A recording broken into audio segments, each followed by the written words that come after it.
욥기 1장 말씀을 통하여 고난을 다루시는 여호와의 손길이라는 제목의 말씀을 함께 나누겠습니다. 여러분, 고난 가운데 있잖아요. 고난을 당하잖아요. 그러면 우리는 그 고난 가운데 염려, 근심, 걱정하게 됩니다. 이게 마땅하고 당연한 것 아니겠어요? 고난이 없다면 우리가 염려, 근심, 걱정할 필요가 없죠. 그런데 고난이 오니까, 고난을 당하니까, 고난 때문에 염려, 근심, 걱정하고 있는 것 아니겠어요? 그런데 성경에서는 말씀하시기를 너희 중에 고난 당하는 자 있느냐? 저는 기도할 것이요. 저는 염려, 근심, 걱정할 것이요가 아니라 기도할 것이라고 말씀하세요. 너희 중에 병든 자가 있느냐? 저는 기도할 것이요. 믿음의 기도와 강구는 역사하는 힘이 크니라. 이렇게 말씀하셨죠? 자, 오늘 보면 욥기 1장 1절 말씀인데 욥은 온전하고 정직하여 여호와를 경외하며 악에서 떠난 자였어요. 말씀드렸듯이 여호와께서도 욥에 대해 말씀하시기를 욥은 온전하고 정직하고 여호와를 경외하며 악에서 떠난 자다. 이 세상에 그와 같은 자가 없다. 욥만 유일하게 온전하고 정직하고 여호와를 경외하며 악에서 떠난 삶을 살았다는 것 아니겠습니까? 그래서 사람에게도 인정을 받고 여호와께도 인정받은 사람이 욥이에요. 욥의 믿음은 사람뿐만 아니라 여호와께 인정받는 믿음 아니겠습니까? 그런데 사단이 까닭 없이 여호와를 경외하겠습니까? 그 모든 일에 복을 주셔서 이 모든 소유를 주셨기 때문에 경외하는 것입니다. 그 모든 소유를 다 거두어 가지면 여호와를 욕할 것입니다. 라고 말하죠. 그래서 이제 그 모든 것은 내게 맡기나 욥의 몸은 대지 마라. 손대지 마라. 그의 생명은 손대지 마라. 그런 말이 아니겠어요? 그런데 그 일로 인하여서 이제 사단이 시험하게 되고 사단이 이 욥에게 원치 아니하는 고난을 당하게 해요. 욥이 고난을 당하죠. 무슨 일이 있었어요? 스밧 사람들이 이제 소와 그 나귀를 치고 있는데 종들을 죽여버리고 다 빼앗아가 버린 거예요. 그 다음에 하늘에서 여호와의 불이 내려가지고 이제 그 양과 그 종들을 불살라 죽여버린 거예요. 또 무슨 일이 일어납니까? 갈대아 사람들이 와서 이 낙타를 치고 있는데 종들을 죽이고 낙타를 다 빼앗아가 버려요. 또 네 번째 무슨 일이 일어났어요? 맏아들 집에 모든 자녀가 모여서 먹고 마시고 하고 있는데 큰 바람이 일어나서 집 네 모퉁이를 치매 집이 무너져서 7남 3녀가 죽어버렸다는 거예요. 모든 걸 다 잃어버렸습니다. 모든 걸 다 잃어버렸어요. 여호와께서 이 모든 걸 주셨잖아요.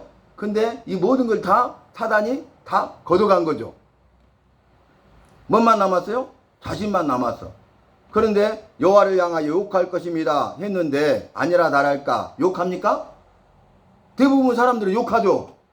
아니 왜 이런 일이, 내가 믿음으로 살았는데 더 큰 은혜와 복을 주셔야지. 내가 믿음으로 살았는데 내가 무슨 잘못이 있습니까?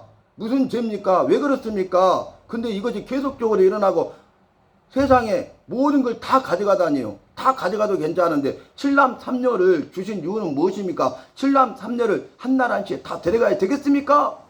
이럴 수 있잖아요. 원망하고 더 나아가서 욕할 수 있잖아요. 그런데 알몸으로 왔다가 알몸으로 가오니 주신 자도 여호와시요 취하신 자도 여호와시니 나는 여호와를 찬송하리로다. 욕하지 않았어요. 원망하지 않았어요. 그 다음 절에 욥은 일로 인하여 원망하지 아니하였더라 그래요. 여러분 그 다음에 어떤 말씀이 나오냐면은 이제 생명은 손대지 마라 그랬잖아요. 이 마귀가 여호와를 욕할 줄 알았는데 욕하지도 않고 원망하지도 않고 오히려 찬송하니까 마귀가 가만히 있겠어요? 머리부터 발끝까지 그냥 악창이 나게 해가지고 막 짓무르고 너무너무 가려서 막 뜨뜻하게 만드는 거야, 온몸을. 근데 너무 가렵고 고통스러우니까 깨진 기아장을 가지고 막 긁어. 그러면 찢어지고 막 피가 나올 것 아니에요. 그죠? 그런데도 원망하거나 욕하지 않습니다. 그러니까 이제 사랑하는 아내 한 사람 남았잖아요. 7남 3녀는 죽어버렸고 그 사랑하는 아내마저도 차라리 여호와를 욕하고 밖에 나가서 죽어라 이렇게 말하고 떠나가 버려. 차라리 여호와를 욕해라. 그리고 밖에 나가서 죽어버려라. 그리고 떠나가 버려요. 이런 상황인데도 원망하지 아니하고 욕하지 아니하고 오히려 여호와를 찬송합니다. 정말 욥도 우리와 같은 똑같은 사람 아닙니까? 죄인이죠. 그런데 욥은 믿음으로 살았어요. 욥은 말씀으로 살았어요. 욥은 믿음의 반석 위에 말씀의 반석 위에 든든히 서 있었습니다. 그래서 이런 고난 가운데서도 욕하거나 원망하지 않았다는 거예요. 그리고 더 나아가서 오히려 여호와를 찬송할 수 있었다는 것입니다. 우리의 삶도 나의 삶도 내 힘과 능력 의지하면 우리는 찬송할 수가 없고 원망하고 더 나아가서 욕할 수밖에 없지만 우리가 날마다 삶을 통하여서 믿음의 훈련을 하고 말씀의 훈련을 하고 날마다의 삶이 믿음의 반석 위에 점점 든든히 서가고 말씀의 반석 위에 점점 든든히 서가면 견고하고 흔들리지 아니하며 그럼에도 불구하고 그 고난 가운데서도 더욱 주의 일에 힘쓰는 자가 될 줄로 믿습니다. 승리할 줄로 믿습니다. 그래서 나중에 보면 욥이 위대한 믿음의 승리를 거둡니다. 위대한 승리인데요. 위대한 믿음의 승리. 믿음이 이기네. 믿음이 이기네. 주 예수를 믿음이 온 세상 이기네. 이 찬송이 바로 우리의 찬송이 되고 나의 찬송이 되어야 되겠습니다. 나의 신앙 고백이 되어야 되겠습니다. 나의 간증이 되어야 되겠습니다. 이거 쉽지 않는 일이잖아요. 내가 빈손으로 왔다가 빈손으로 가고 주신 자도 여호와시요 취하신 자도 여호와시니 내가 어찌 원망할 수 있겠냐, 여호와를 욕할 수 있겠냐. 이 모든 것이 다 주님의 것이고 이 모든 것의 주인은 주님이신데 내 것이 아닌데, 그래서 그는 주님이 주인됨을 인정했기 때문에 그는 원망하지도 않고 욕하지도 않고 오히려 여호와를 찬송할 수 있었던 것입니다. 예수님이 내 주인임을 인정하십시오. 예수님이 내 주인이세요. 그 주인 되신 예수님이 내 주님인 것을 인정하십시오. 내 주인님이라고 인정하세요. 그리고 그 예수님을 내 사랑의 주님으로 모시기를 바랍니다. 나의 주인이시고 그분이 내 주님이시고 그분은 내가 사랑하는 내 주님이셔. 이렇게 신앙 고백하십시오. 욥은 그러한 신앙 고백이 있었다는 거예요. 그래서 그는 믿음으로 승리합니다. 말씀드린 대로 이런 비참한 상황 가운데 있을 때 욥의 세 친구가 찾아와요. 위로하고 격려하기 위해서 온 거죠. 그런데 그들도 이 욥의 문제를 해결하지 못해요. 욥은 원치 않는 고난을 당했을 때 이 문제를 해결하려고 하지만 자신은 해결할 힘과 능력이 없었어요. 세 친구가 와서 그 문제를 해결해 주려고 했지만 거기에 소망을 걸었지만 세 명의 친구로 그 문제를 해결할 수 없었어요. 중재자 엘리후, 요즘 말하는 변호사가 와서 전문가가 와서 그 문제를 해결해 주려고 했지만 그 문제를 중재자도 해결할 수 없었어요. 그래서 망연자실해서 있는데 그때 여호와께서 욥을 찾아오십니다. 이것이 은혜입니다. 여호와가 찾아오셨어. 그리고 여호와께서 그 문제를 해결해 주십니다. 내가 아무것도 할 수 없을 때, 누구도 할 수 없는 일 가운데 있을 때, 고난 가운데 있을 때, 그때 우리 주님이 찾아오셔야만 되는 겁니다. 주님이 찾아오시는 게 은혜입니다. 주님이 찾아오시는 은혜가 있으면 문제를 해결해 주십니다. 나는 기적을 체험합니다. 승리하게 됩니다. 그러니까 야곱이 장자의 명분을 빼앗잖아요. 형 에서로부터. 형 에서는 장자로 태어났기 때문에 태어날 때부터 그냥 자동적으로 장자의 명분을 가지고 태어나고 장자의 축복을 받을 사람으로 딱 정해졌어. 근데 둘째 아들 야곱은 이제 장남이 아니잖아요. 타남이잖아요. 그러니까 장자의 명분도 장자의 축복도 받을 권리가 없어. 그런데 이 야곱은 형에게 있는 장자의 명분과 장자의 축복을 사모해요. 사모한다고요. 그것이 얼마나 귀하고 가치 있는 것인가를 알아.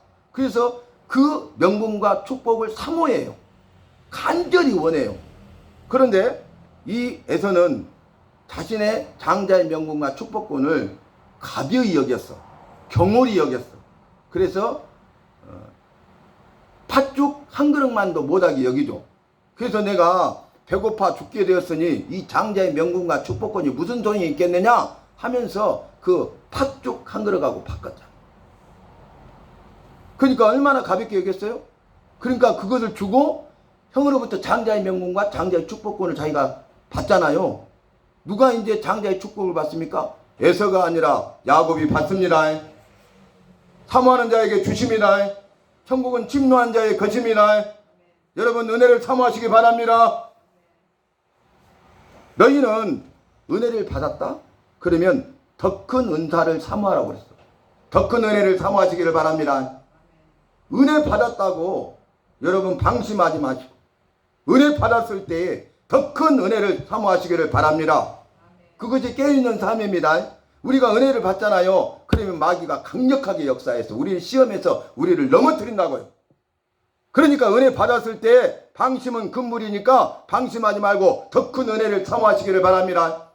계속적으로 은혜 가운데 있기를 바랍니다. 계속적으로 은혜의 삶 속에 살아가시기를 바랍니다.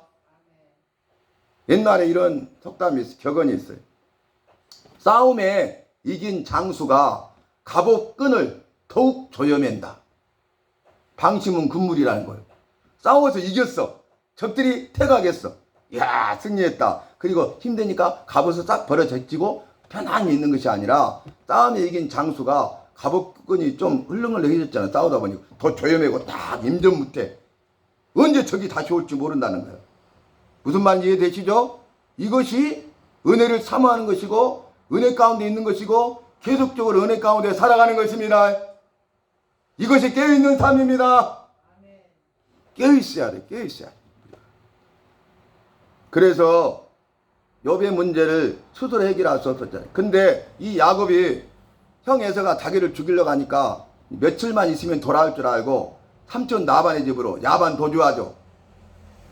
야반 도주하면서 그날 밤에 들에서 유숙을 해야 되는데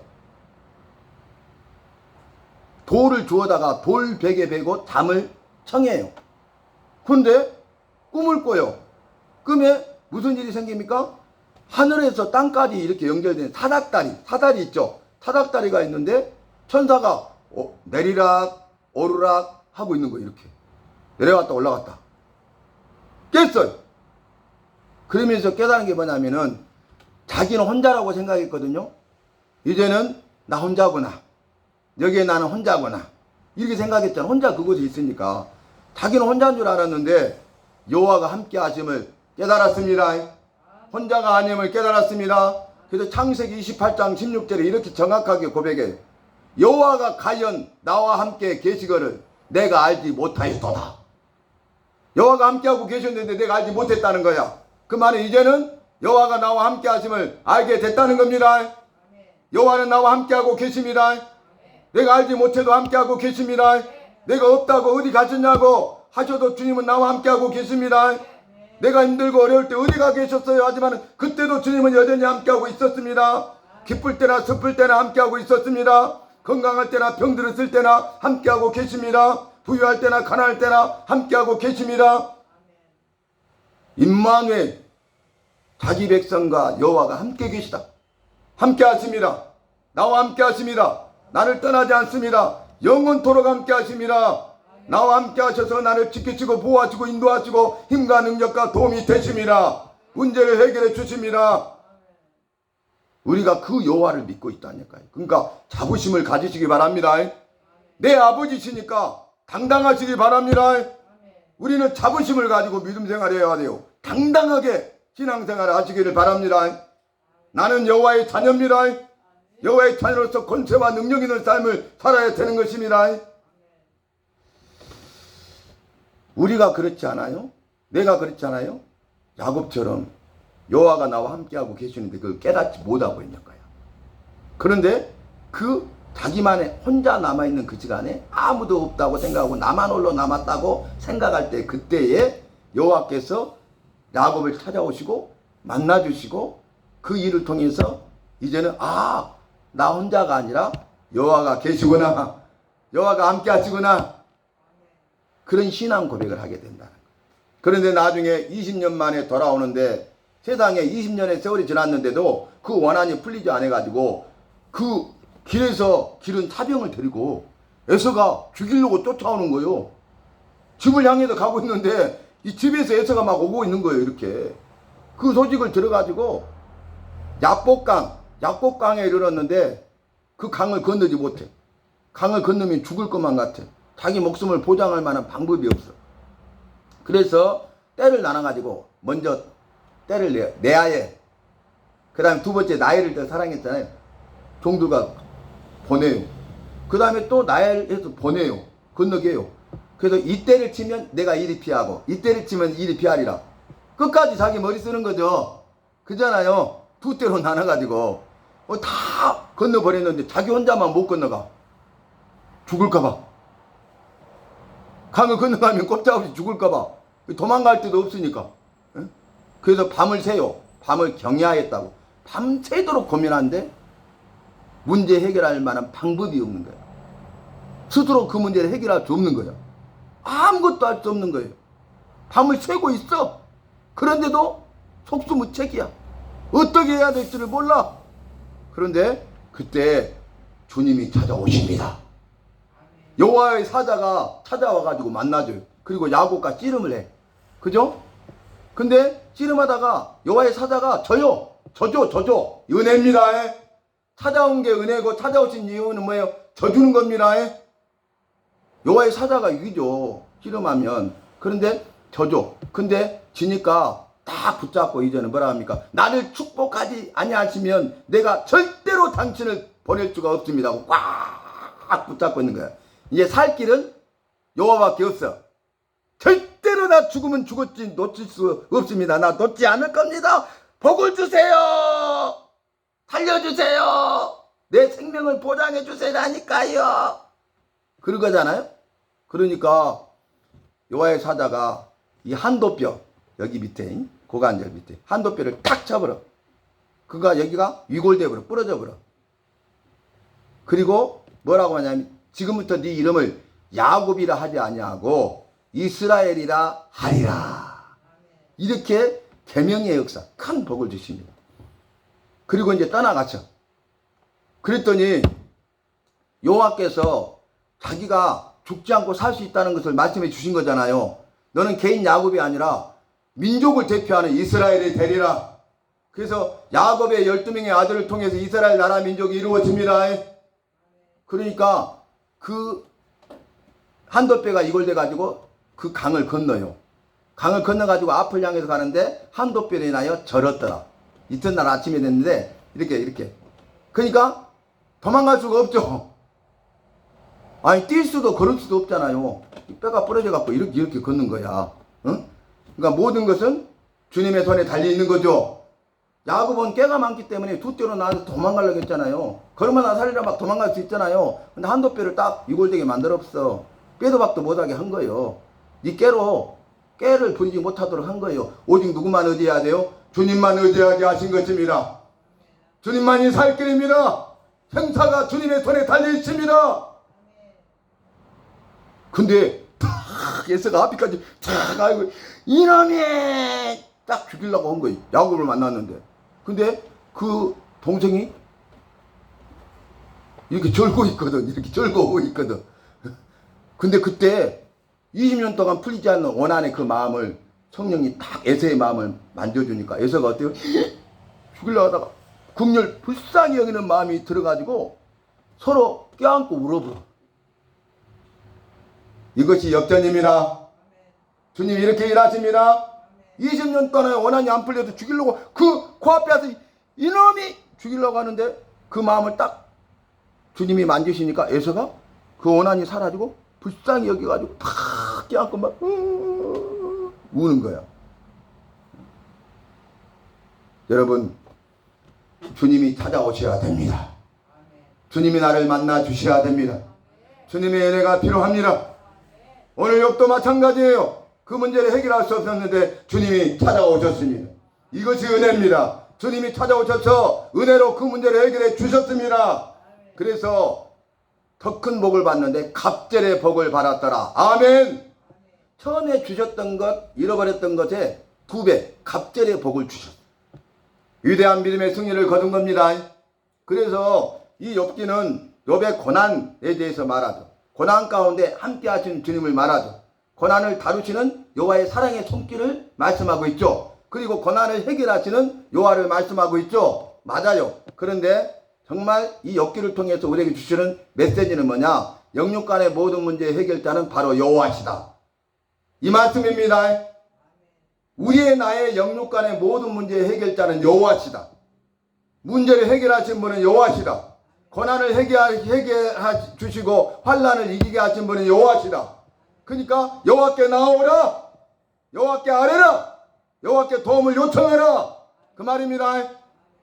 무슨 일을 만나든지 만사형통할 수 있는 것은 무슨 일을 만날 때마다 우리가 여호와 앞에 나와서 이 모든 것을 소상히 아뢰고 그래서 나 도와주세요 하고 도움을 요청하면 형통하게 되는 것입니다. 이 일 저 일 그 일에 대해서 나와서 여호와를 만나고 아뢰고 도움을 요청하십시오. 그러면 형통하되 이 일도 그 일도 저 일도 형통하고 무슨 일을 만나든지 만사 형통하게 되는 것입니다. 내 힘과 능력으로 형통하는 것이 아니고 내 힘과 능력으로 만사 형통하는 것이 아니요 오직 여호와의 은혜로 형통하게 되고 여호와의 은혜로 모든 것이 형통할 줄로 믿습니다. 무슨 일을 만나든지 형통할 줄로 믿습니다.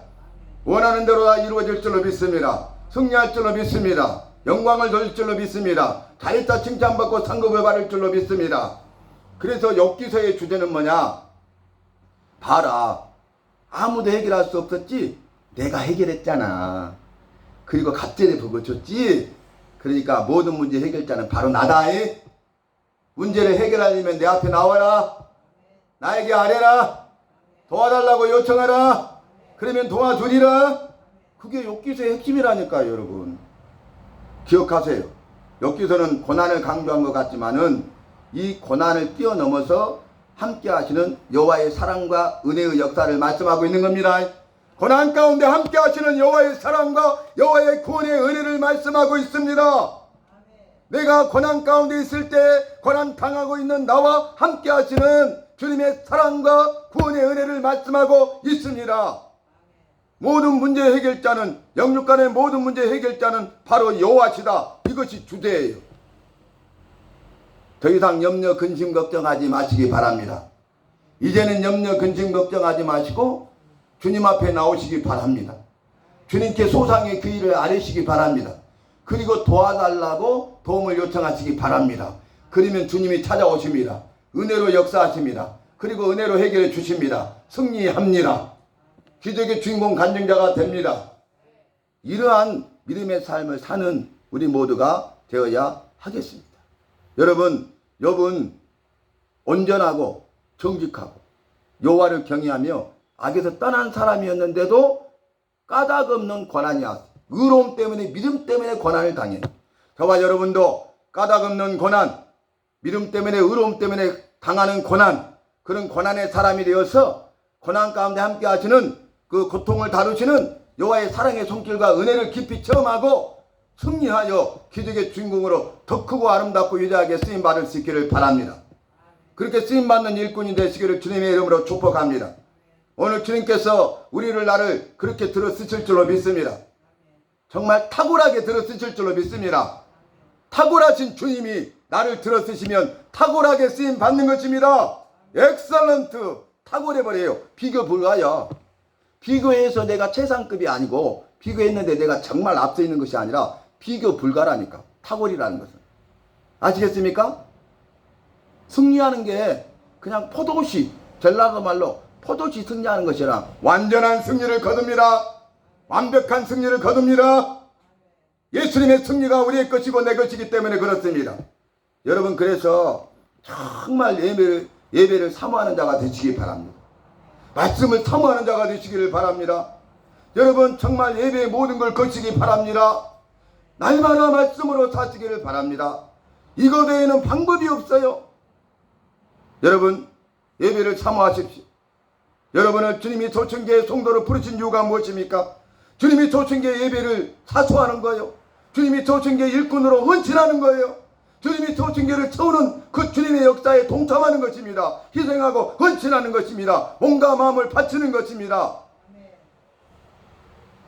오전에도 제가 말씀드렸지만은 여러분, 저와 오늘 저녁 예배하는 저와 여러분만이라도 끝까지 주님이 쏘신 길을 지킵시다. 제가 그랬어. 대우캠 기도하고 있잖아요. 후배인데 그냥 여기저기 옮겨다니고 중앙교회까지 왔어. 또 옮겨갈 상황이. 그래서 내가 말씀으로 이렇게 도전하고 동기부여하면서 여기에 뼈를 묻어라. 이곳에 뼈를 묻어라. 그래야 네가 산다. 여러분, 정말 주님의 뜻이 분명하다면 뼈를 묻으시기 바랍니다. 아시겠어요? 마지막까지 남아있는 자가 충성된 성도라니까. 이것저것 그것은 그 다음 문제예요. 아시겠죠? 아무것도 하지 않아도 묵묵히 내 자리를 지키는 사람, 예배를 사수하는 사람, 그 사람이 교회를 세우는 사람이, 예수 믿는 사람은 교회를 세우는 사람이 돼야 됩니다. 예수 믿는 나는 교회를 세우는 사람이 돼야 됩니다. 교회를 허무는 사람이 돼서는 안 됩니다. 작은 여우 한 마리가 온 포도원을 다 허물어버리죠. 수년에 걸쳐서 포도원을 크게 아름답게 갖고 왔는데 작은 여우 새끼 한 마리가 들어가고 돌아다녀 버리면 난장판이 되긴다고. 이 포도원이 허물어져 버린다. 아시겠습니까? 저와 여러분은 교회를 세우는 사람임을 잊지 마시기 바랍니다. 제가 2002년에 청년 수련회를 가서 강사로서 이렇게 전하면서 그때 가르쳤던 게 뭐냐면은 교회를 세우는 사람들이라는 주제로 제가 수련회를 인도했어요. 교회를 세우는 사람들. 여러분, 예수 믿는 우리 나는 교회를 세우는 사람들입니다. 나는 주님이 세우신 길 성도로서 주님이 세우신 교회를 세우는 사람입니다. 나는 세우는 일을 하고 있습니까?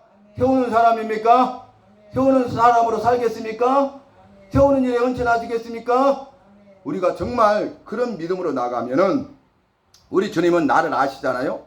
내 마음과 믿음과 중심을 보시잖아요. 중심의 진실함을 원하시고 기뻐하시잖아요. 주께서 우리를 탁월하게 들으시고 더 큰 은혜와 복으로 충만하게 하실 줄로 믿습니다. 모든 문제를 해결하시고 모든 마음의 소원을 이루어주시고 모든 필요하신 것을 채워주실 줄로 믿습니다. 길을 여시고 형통케 하시고 평탄케 하시고 순정하게 하실 줄로 믿습니다. 예수님의 이름과 능력으로 승리하게 하실 줄로 믿습니다. 승리의 궤가를 부르는 기적의 주인공 난징자가 될 줄로 믿습니다. 위대한 부르심 앞에 우리가 믿음으로 순종하되 위대한 믿음의 순종의 사람이 되어서 위대하게 쓰임받는 위대한 충성된 일꾼들이 다 되시기를 예수님의 이름으로 축복합니다.